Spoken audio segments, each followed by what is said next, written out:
Everyone is talking about AI replacing designers. Nobody is talking about what AI is actually doing to designers. So I will. Let's start with the noise problem. Open Instagram right now or open LinkedIn. Now give it 30 seconds. I guarantee you will find at least one person telling you that AI has completely transformed their design process, that they replaced their entire teams, or that they're shipping in hours what used to take them weeks. And maybe you're watching that and feeling two things at once: fear and confusion. Because you have also tried some of those tools, and your experience does not match what they are describing. And you don't know if that means you're behind or if something else is going on outside in the world. Let me tell you what is actually going on based on my real conversations with real designers at real companies. Because I have spent the last several months talking to head of designs across India, people with 15, 20 years of experience. And what they told me privately is the complete opposite of what your feed is showing you. Now, there are four things to cover, so let's go. Let's start with what AI genuinely cannot do inside real product design teams. Every company that has been around for more than 2 years has a design system, or a component library, or brand guidelines, or some established patterns. Basically, a visual design language that is specific to them, not generic, not a dribble one, and not a template. That's theirs. Now, here's the problem. AI tools, including the most advanced ones available right now, consistently fail when asked to work inside a real design system.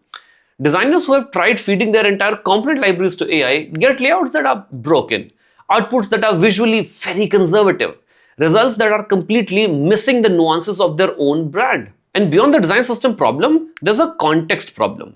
AI can design a screen, but it cannot understand why that screen exists. It cannot understand the business constraint behind it. The edge case that we were arguing about in the meeting the last week, AI has no idea. The user behavior that the data showed last quarter, AI does not know. The PM's concerns about the drop off at step 3 in that flow, AI does not know. And that's real design work. And AI is not doing that, at least not yet.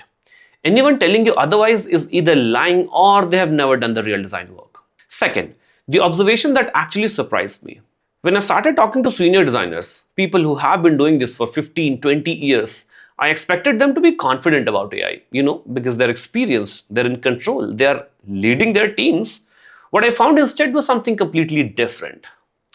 Almost every single one of them told me the same thing, that AI has forced them to feel like a beginner again. Not because they are behind, not because they are slow, but because for the first time in years, having experience alone does not give you the answer.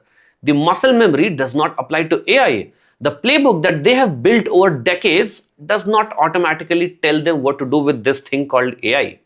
Basically, AI has flattened the hierarchy. The head of design with 20 years of experience and the designer who joined 6 months ago are standing at almost the same starting line when it comes to figuring out how to work with AI.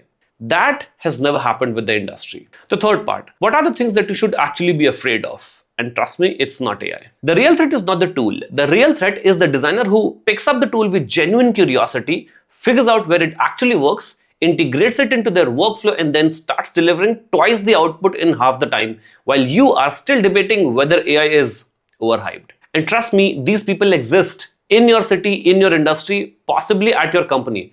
They're not the content creators screaming about it, they are the quiet one, experimenting, failing, adjusting, and shipping. Now, you don't need to fear AI. You need to fear falling behind that person in your team. Fourth, and this is the part that most people miss. If you are early in your design career right now, 0 to 4 years of experience, you are sitting on an advantage that no generation of designers has ever had before. Because here's what this moment means. The gap between you and the most experienced designer in the room has just gotten smaller. See, you have no muscle memory to unlearn. You have no workflow to defend. You are young. You have no ego attached to doing things the old way. You can pick this thing up with zero baggage, and that is genuinely powerful right now. The designers who will win the next 5 years are not the ones with the most experience.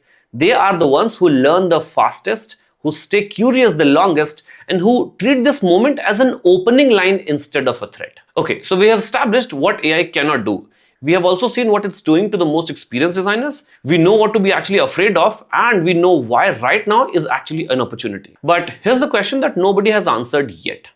If this is the moment, if the playing field is flat, if early career designers have a real shot right now, then what exactly do you do with that?